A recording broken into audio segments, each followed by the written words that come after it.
Hello friends, we are in the second week of our course on literature and life. We are dealing with the elements of literature. We have seen essay and then poetry. Now we are moving to the third element of literature, drama. We will see the definitions of drama, characteristics and elements of drama, structure and division of drama. We will also think about an approach to drama specifically in this context and then look into major types of drama.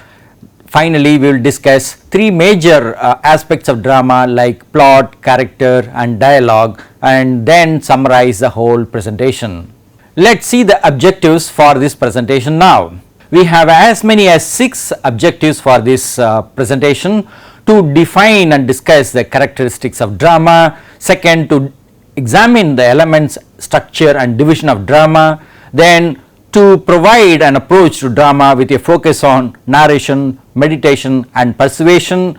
The fourth one is to classify drama into comedy, tragedy, tragicomedy, satire and romance, then to elucidate naturalist and absurd drama, and finally to look into the elements of drama like plot, character and dialogue. First, let's see the definition. According to M.H. Abrams, drama is a form of, I have used this literary to add value. Drama is the form of literary composition designed for performance in the theatre, in which actors take the roles of the characters, perform the indicated action and utter the written dialogue on the stage. The term drama is derived from the Greek word dran, which means to do or to act. We also have another term like play, which means a theatrical performance.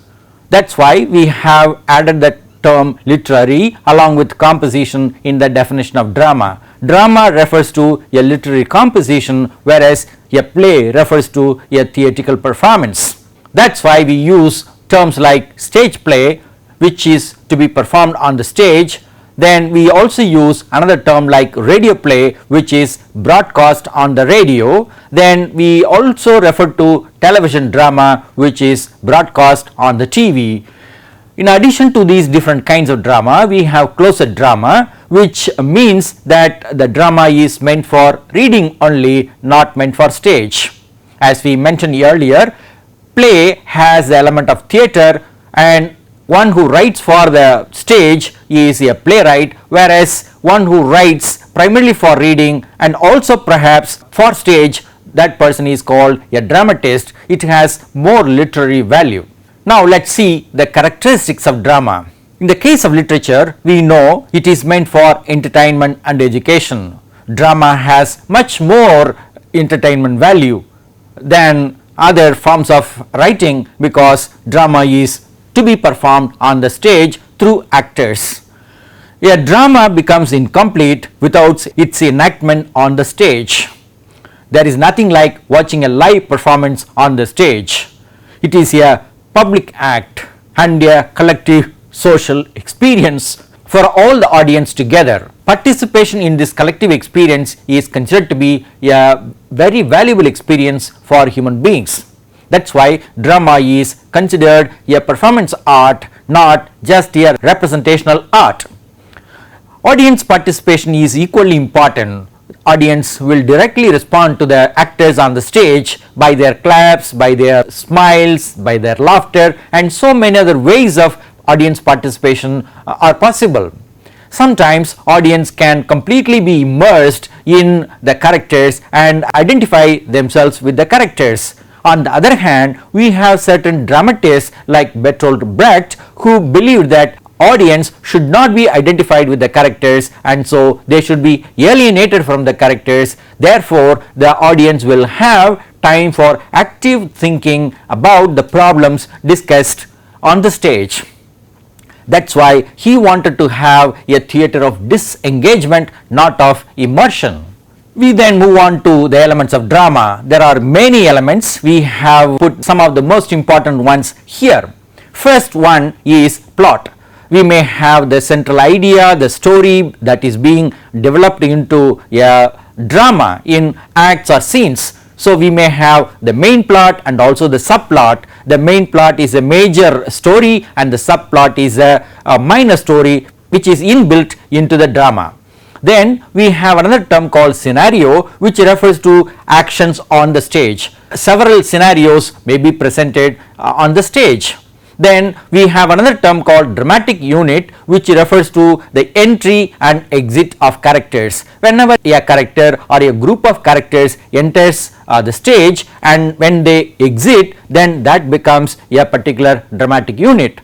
Then apart from plot, we have another most important element of drama, that is characters. These characters may refer to the protagonist, that is a hero, or the antagonist, that is a villain, and many other supporting characters may be there on the stage.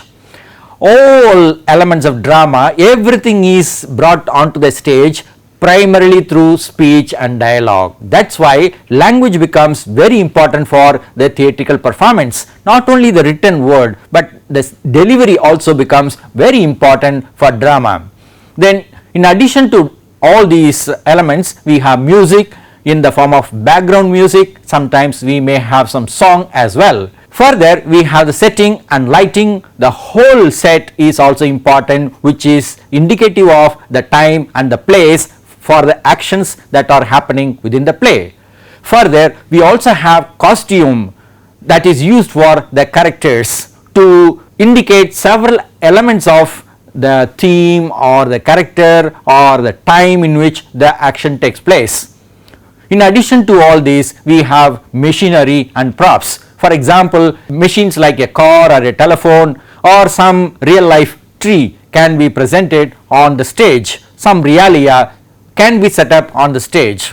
Finally, we have the stage space. How characters or the directors of the play use space on the stage is also important for us, which again contributes to one of the elements of drama. How does the structure of a drama look like? Minimum, a drama must have this beginning, middle and an end, and these three elements can be explained through the term ECR, which means exposition, complication and resolution. We have a German theorist who has analyzed the structure of a drama and given us a diagram. That's what we see on the slide.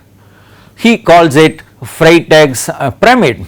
There is an introduction, rising action, climax, falling action and conclusion. In classical drama, there were other terms like prelude, protasis. These two actually belong to the initial part of the play. Then epitasis explain what happens in the middle. Then we have catastasis, which is just referring to the pre-closing act of the play. And then we have finally catastrophe. Terms are different, but the main elements of the structure that we have to understand are beginning, middle and end, or exposition, complication and resolution. A drama is usually divided into acts and scenes. So based on the number of acts, we have 5-act plays, 4-act plays, 3-act plays, 2-act plays and 1-act plays. So we have some examples here for them. For 5 acts, we have Shakespeare's Julius Caesar as an example. To illustrate 4-act play, we have Arthur Miller's The Crucible, a play in 4 acts. Again, to exemplify 3-act play, we have Thornton Wilder's play Our Town, a play in 3 acts. Next, we have an example for 2-act play from Samuel Beckett's Waiting for Godot. And one of the most popular forms of drama in the 20th century or 21st century is the 1-act play, for which we have the example of H. Munro's The Death Trap.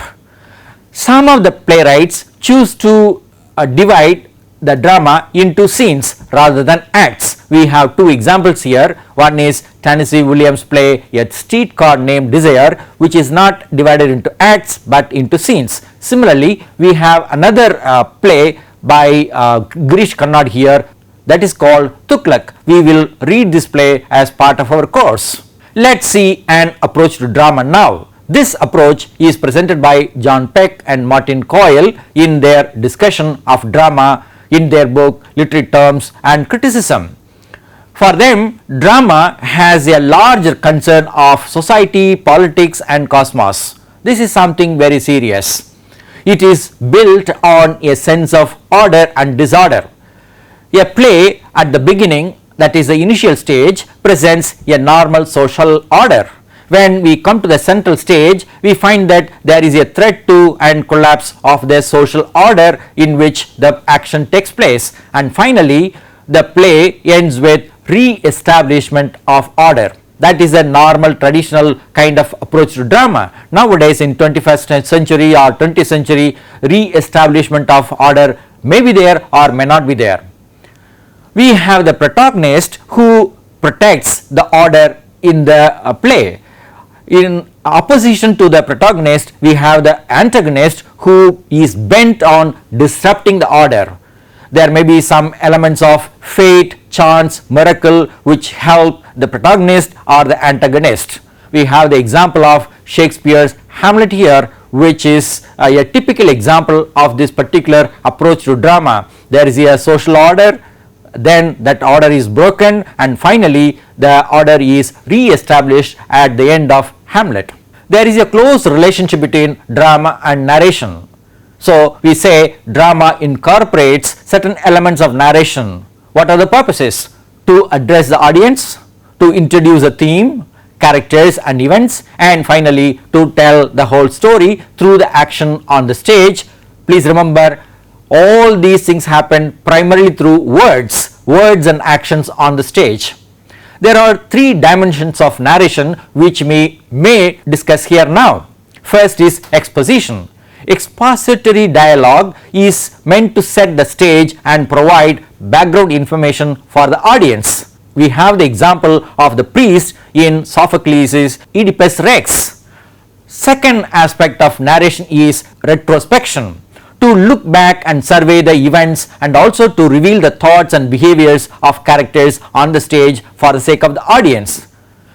For this, we have the example of the character Brick in Tennessee Williams' play Cat on a Hot Tin Roof.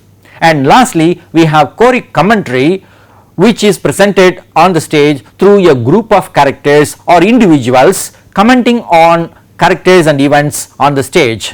The chorus may also reflect on the meaning of events for the future for the audience. We have the example of Enobarbus as a choric character in Shakespeare's Antony and Cleopatra. Next, let's see the relationship between drama and meditation.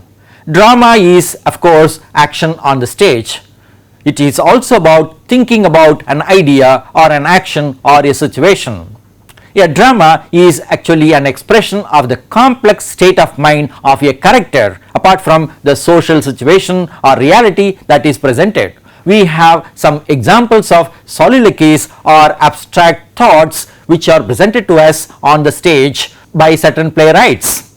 What happens in these soliloquies is the interaction of the mind with the self. This soliloquy may comment on humanity and life in general. For example, we have Hamlet's major soliloquy, to be or not to be, that is a question in Hamlet. Similarly, we have another soliloquy in Othello by Iago, which begins, I hate the Moor.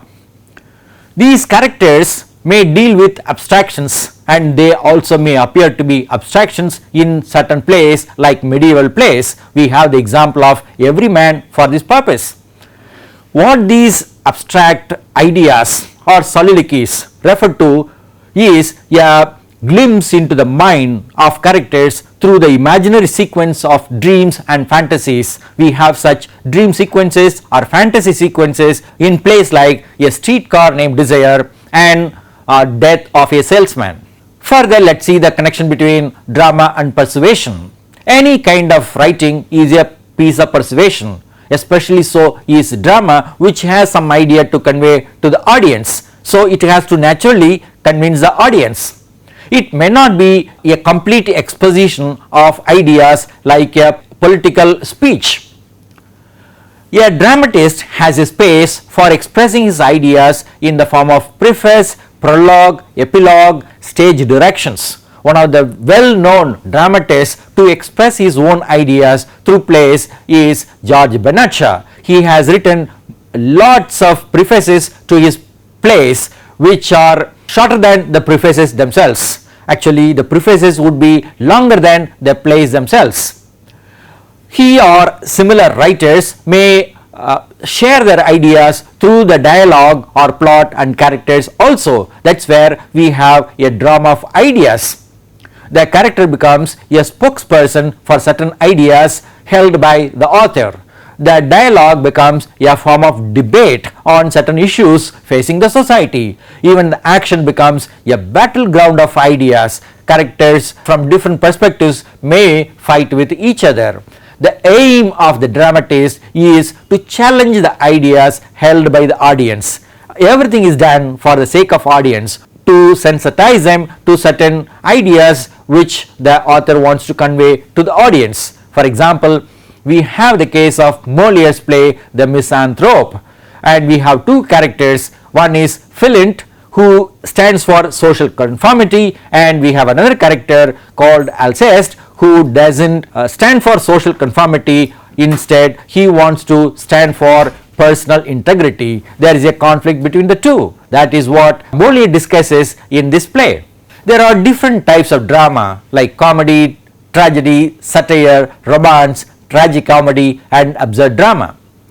We also have certain other types of drama like comedy of humors, comedy of manners, comedy of intrigues, depending on what is focused on. If the purpose of the dramatist is to focus on humor, particularly Ben Jonson's type of humor referring to certain types of characters, that becomes comedy of humors. On the other hand, we may have comedy of manners referring to certain behavioral patterns of the society. Then we have comedy of intrigues where all kinds of complex schemes are planned against each other. Then we have farce, melodrama, problem play, drama of ideas, or historical and political drama. When we come to comedy, we have to understand that it is chiefly meant for amusing the audience by appealing to their sense of superiority over the characters presented on the stage. A comedy is usually very close to everyday life.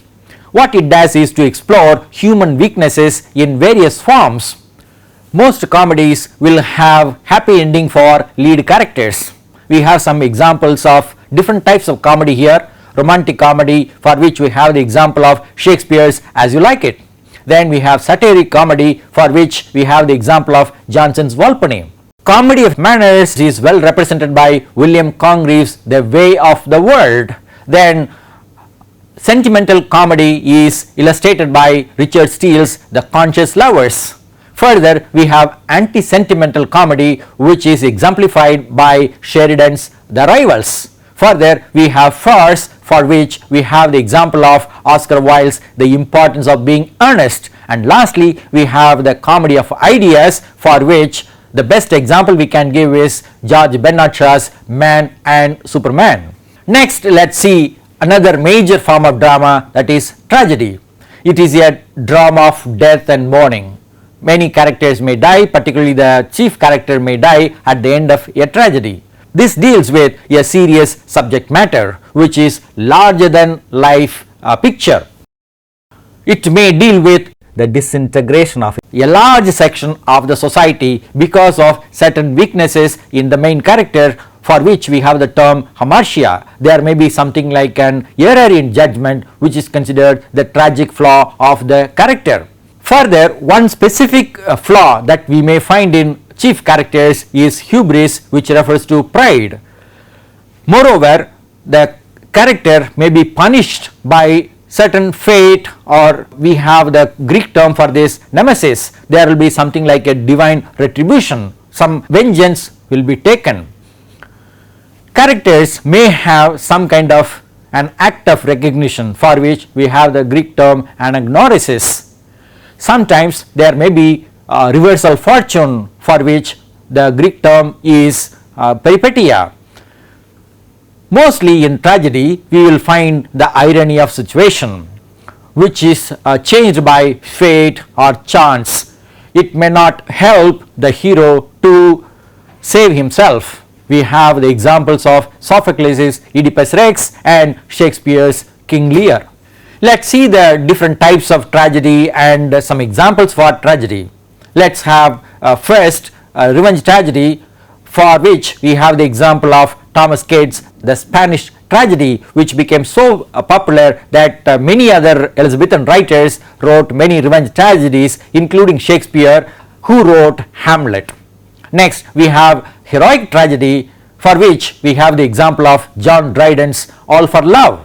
Next we have domestic tragedy, for which we have the example of Miller's Death of a Salesman. Then comes religious tragedy, which is exemplified by T.S. Eliot's Murder in the Cathedral. And finally we have political tragedy in Henrik Ibsen's play An Enemy of the People. Next we see tragic comedy. It means a play that combines the elements of both tragedy and comedy. It has a happy ending potentially for a tragic story. It has a complex blending of both serious and light modes of drama. There are two elements which are mixed in this tragicomedy, that is Italian and Renaissance drama. We have some examples here: Battista Guarin's Il Pastor Fido, and then Francis Beaumont and John Fletcher's Philaster. We also have Shakespeare's The Winter's Tale and Samuel Beckett's play Waiting for Godot as an example of tragicomedy.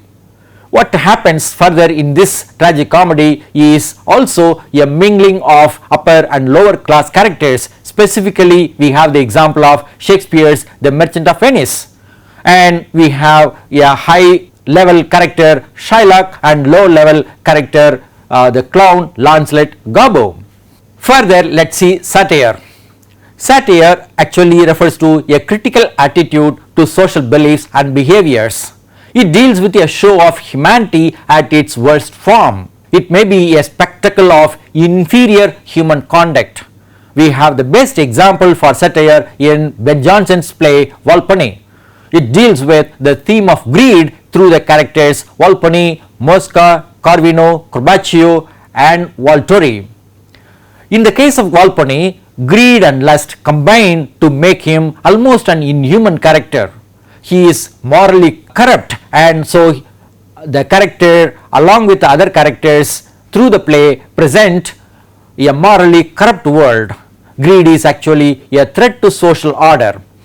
Many of the dominant vices of characters are presented in the play and their consequences, so they have to face the law and get punished. Further, we have one more example from the French playwright Molière, whose play The Misanthrope also is a satire on a false and shallow society. Next, let us see romance. A romantic play deals with a positive attitude to life. It presents humanity at its best. This type of play deals with good characters in conflict with morally depraved ones. At the end of the play, good triumphs over evil forces after a perilous struggle. There is also a kind of influence of supernatural powers. Sometimes the hero may feel some miraculous power of goodness and truth. We have the best example of romance in Shakespeare's Tempest. Prospero, the main character in the Tempest, triumphs over his brother Antonio's evil design. He uses a magic wand and also gets the support of Ariel, a supernatural character. However, romance will continue to emphasize that there is evil and it continues to exist. What is required is alertness so that one can take care of oneself against evil designs. This focuses primarily on the awareness of human weaknesses. Now we move on to naturalist drama. Actually, naturalist drama is an offshoot of realist drama. It gives a very detailed illusion of real life on the stage in terms of speech, costume and setting. The role of heredity and environment in shaping the characters is given so much importance in naturalist drama. This type of drama was influenced by Charles Darwin's theory of evolution and the concept of the survival of the fittest. Playwrights in this naturalist drama tradition adopt a scientific approach to the study of characters. They explore the dark sides of life like poverty and sex. Some of the examples for naturalist drama are August Strindberg's Miss Julie, Gerhard Hauptmann's The Weavers, and finally Anton Chekhov's The Cherry Orchard. Now we come to one of the 20th century forms of drama called absurd drama. Absurd drama deals with the modern sense of purposelessness in a meaningless universe, especially after the First and Second World Wars. The term theatre of the absurd was coined by Martin Esslin in 1961 to specifically characterize absurd drama. These are plays without logical form, character, dialogue, realism, and many other characteristics associated with realist drama or naturalist drama. What it does is to deal with the paralysis of human experiences. Such a kind of drama was influenced by the existential philosophy of Jean-Paul Sartre and Albert Camus. They present the view that man has been thrown into an alien universe without inherent truth, value or meaning. Some of the examples of absurd drama are Beckett's Waiting for Godot, Pinter's The Caretaker, and Tom Stoppard's Rosencrantz and Guildenstern's Are Dead. Now we come to the major elements of a drama like plot, character and dialogue. We mentioned that a plot deals with a story. There may be a single plot or a double plot. In the case of the single plot, we find that the early Greek drama had only one plot. Later on, when it came to the Elizabethan drama, two plots were included and they were called main plot and subplot. The subplot becomes a story by itself, a complete story by itself. What the subplot does is to enhance the understanding of the main plot. For example, in Shakespeare's King Lear, we have two plots, the plot of King Lear and the plot of Gloucester. So these two come together and explain or expand on each other's ideas, particularly they focus on the sufferings of human beings. Next we have Girish Karnad's play Hayavadana. There also we have two plots. Actually, the main plot of Kapila, Devadatta and Padmini deals with one love story, and the second plot of Hayavadana, the horse-headed man, deals with the problem of identity. Finally, these two plots converge on the theme of identity or incompleteness of human beings. We may also have unconventional plots when playwrights use non-linear way of writing. For example, in Anton Chekhov's Uncle Vanya, we have this non-linear presentation. Sometimes there may be no plot at all, or if there is any plot of something, then it may be insignificant. For example, Samuel Beckett is well known for this kind of insignificant plot. His plays like Waiting for Godot, Endgame and Kraft's Last Tape are good examples. Then we come to character. There is no play without characters. At least one character must be there. Then only we will have some action on the stage, somebody will make a speech. So usually many characters will be there in longer plays, but in one act plays there may be very few characters. Whether it is one or two or more than two, we will have some people on the stage speaking to each other and addressing the audience. What they say and do becomes important for us. What they say about one another is important for us. They may discuss certain issues of the society or certain problems they face themselves. How they behave with others and alone is also significant for understanding the play. Most important characters are like the protagonist and the antagonist. The protagonist may refer to the hero or the heroine, as we have in Shakespeare's Romeo and Juliet. In the case of the antagonist, we may see this character as a villain, as in Iago in Othello. There may be many other supporting characters to support the protagonist and also to support the antagonist. We have two kinds of characters, like individual character in tragedy and type characters in comedy. What happens in the individual character is that the character will have an element of growth. Some change will be there, some suffering will be there, some knowledge will be there, some change may happen at the end. Whereas in the case of type characters, no such growth of characters may be shown. Whether the character is tragic or comic, as we have in Elizabethan drama, there may be some individual characters, some type characters. We also have something known as anti-hero in modern drama. The hero is called anti-hero because the character is a hero actually, but he doesn't have or she doesn't have the elements of heroic qualities. Rather, he doesn't do anything of the heroic character, so that person is called anti-hero. We have the example of brick in cat on a hot tin roof. Most important aspect of drama is dialogue. Drama is speech, or drama is all about dialogue. That's why speech is a crux of drama.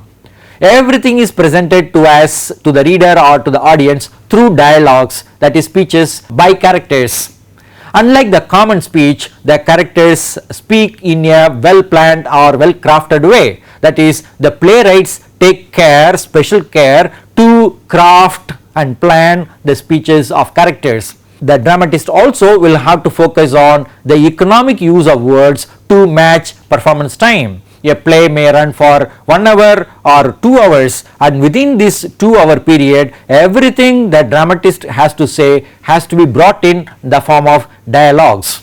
According to Scholes and others, drama in its purest form uses words to create action through the dialogue of characters talking to one another rather to the reader. Its essential quality is interaction. Interaction through speeches, that is what happens in drama. There may be, of course, silence or pause, something may not be spoken. They are also equally important for us to understand a drama. Some of the plays may be well known for brilliant and startling dialogues. Specifically, we can give the example of William Congreve's The Way of the World, which is a comedy of manners and known for startling dialogues. We have certain exceptional use of imagery and inventive phrases in Shakespeare's plays. Shakespeare is considered to be the father of English drama because of this quality of creative images or inventive uses of language. One example we have here from Hamlet: to take arms against a sea of troubles.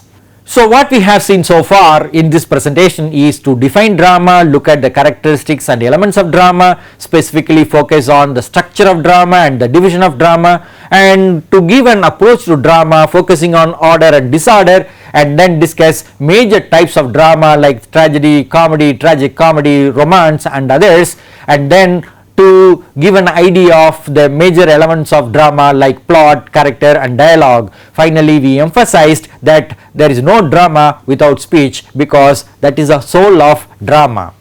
Here are some references for you. Explore them on your own and learn more about them.